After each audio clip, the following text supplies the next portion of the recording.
एक भाई पढ़ाई में बहुत होशियार था, दूसरे की पढ़ाई में बिल्कुल भी दिलचस्पी नहीं थी। बचपन में ही माँ बाप गुजर चुके थे। एक का नाम नीरज, दूसरे का नाम नितिन। नीरज पढ़ लिख कर बड़ा आदमी बनना चाहता था, लेकिन शायद किस्मत साथ नहीं दे रही थी।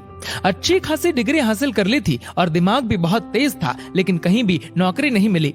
नितिन ने स्कूल के बाद कॉलेज न जाते हुए नौकरी करनी शुरू कर दी थी। नीरज को घर पर हर रोज ताने सुनने होते थे। कुछ कमाता तो है नहीं, आधी उम्र पढ़ाई करने में निकाल दी और बाकी की उम्र नौकरी ढूंढने में निकाल देगा। नीरज को बहुत दुख होता ये सब सुनकर, लेकिन कर भी क्या सकता था। एक दिन ऐसा आया कि नितिन ने हद पार कर दी।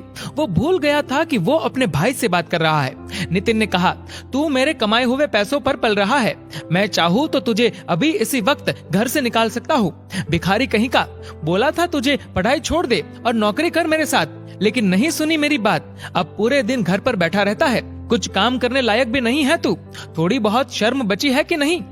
नीरज का दिल टूट गया ये सोचकर कि ठीक है, बुरा वक्त चल रहा है, लेकिन एक भाई की ऐसी भाषा। बुरे वक्त में तो अपने साथ देते हैं, लेकिन यहाँ तो कुछ और ही चल रहा था। नीरज से अब बर्दाश्त नहीं हुआ और 2 जोड़ी कपड़े लेकर घर से निकलने का फैसला किया। इधर नितिन ने रोकने के बजाय जाते जाते भी सुना दिया कि निकल घर से और इधर कभी फिर से पैर मत रखना। आंखों में आंसुओं के साथ चलते चलते नीरज दूसरे गांव जा पहुंचा। मंदिर में दर्शन किए और बाहर आया। उधर एक बूढ़ी महिला ने उसे थोड़ा खाना दे दिया। नीरज ने पूछा कि माँ जी, आपको कैसे पता मैं भूखा हूँ? बूढ़ी महिला बोली, बेटा मैं भी एक माँ हूँ और तू मेरे बेटे जैसा है। तेरा चेहरा देखकर ही समझ गई। नीरज ने अपनी कहानी उस महिला को सुनाई। महिला बोली, बेटा तू पढ़ा लिखा है ना, एक काम कर, हमारे गांव में शिक्षक नहीं है, तू इस गांव के बच्चों का गुरु बन जा। नीरज तो सोचने लगा कि भविष्य में नौकरी मिले न मिले, इधर कम से कम 2 वक्त की रोटी तो मिल ही जाएगी। गांव वालों ने पूरे सम्मान के साथ एक घर दिया और खाना तो बूढ़ी माँ ले आती थी। अब मन में वो भाव नहीं थे कि पैसे कमाकर जिस भाई ने घर से धक्का मारा है उस भाई को मुंह तोड़ जवाब देना है, लेकिन भाव ये थे कि अब सेवा करनी है और मेहनत करनी है। शिक्षक के तौर पर इतनी मेहनत की कि आसपास के शहर से बच्चे नीरज के पास पढ़ने के लिए आने लगे।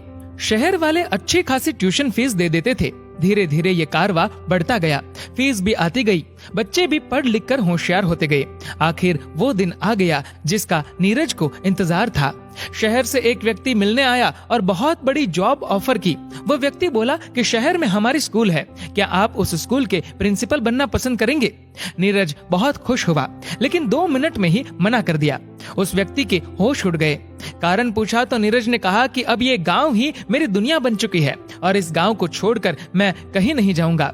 वह व्यक्ति फिर से 7 दिन बाद मिलने आया तो नीरज ने बिना सुने ही कह दिया कि सर, आप इधर आने की तकलीफ बार बार क्यों कर रहे हैं? मैं आपके स्कूल का प्रिंसिपल नहीं बनना चाहता, मुझे माफ कीजिए। तो उस व्यक्ति ने कहा, सर आप हमारे स्कूल नहीं आना चाहते, कोई बात नहीं, लेकिन यदि स्कूल ही इधर आ जाए तो?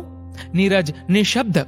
कुछ देर बाद नीरज बोला कि सर आपके कहने का अर्थ क्या है? तो उस व्यक्ति ने जवाब दिया कि मैंने आपके इस गांव में स्कूल खोलने का निर्णय किया है और निर्माण से लेकर हर चीज का खर्च मैं उठाऊंगा और वह स्कूल आपकी ही होगी। जैसा आप कहेंगे वैसी चलेगी, जैसा आप चाहेंगे वैसे नियम कायदे होंगे। नीरज मान गया। 1 साल में बहुत बड़ा स्कूल बन गया और दूर दूर से बच्चे आने लगे। अनेक राज्यों से बच्चे आए। नीरज ने सोचा भी नहीं था कि ऐसा सब कुछ हो जाएगा। उस गांव में कई लोगों को नौकरी भी मिली। नौकरी की तलाश में कई लोग आसपास के गांव से आने लगे। नीरज सभी को कुछ न कुछ काम देने लगा। एक दिन एक गरीब व्यक्ति आया और स्कूल के मैनेजर से नौकरी के लिए बात की।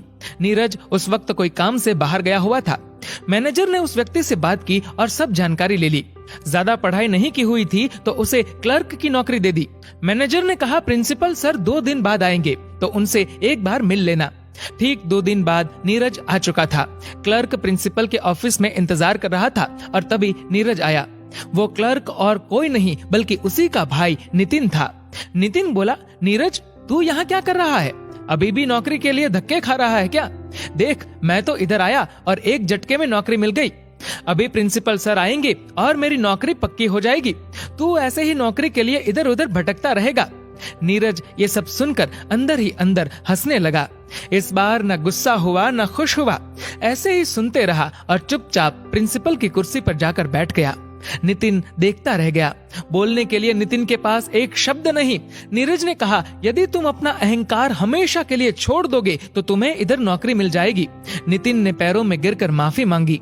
तभी नीरज ने कहा कि तुमने पढ़ाई नहीं की इसलिए तुम क्लर्क बने, ऐसा मत सोचना। और यदि मैं कहूँ कि मैंने पढ़ाई की इसलिए मैं प्रिंसिपल बन गया तो ये भी गलत होगा, क्योंकि ये सब इतना मायने नहीं रखता। महत्वपूर्ण ये है कि तुम्हारा इरादा क्या है, तुम्हारी नीयत क्या है। नौकरी के साथ साथ नितिन को एक बहुत बड़ी सीख भी मिली कि अहंकार का फल हमेशा बुरा ही होता है। दोस्तों, इस वीडियो को लेकर आपकी क्या राय है नीचे कमेंट करके जरूर बताएगा। और अगर आपको ये वीडियो अच्छा लगा हो तो इस वीडियो को लाइक करेगा, शेयर करेगा ज्यादा से ज्यादा लोगों तक। और ऐसे ही और भी इंस्पिरेशनल वीडियोस के लिए सब्सक्राइब करें हमारे यूट्यूब चैनल को और फेसबुक पर फॉलो करें हमारे पेज को। धन्यवाद।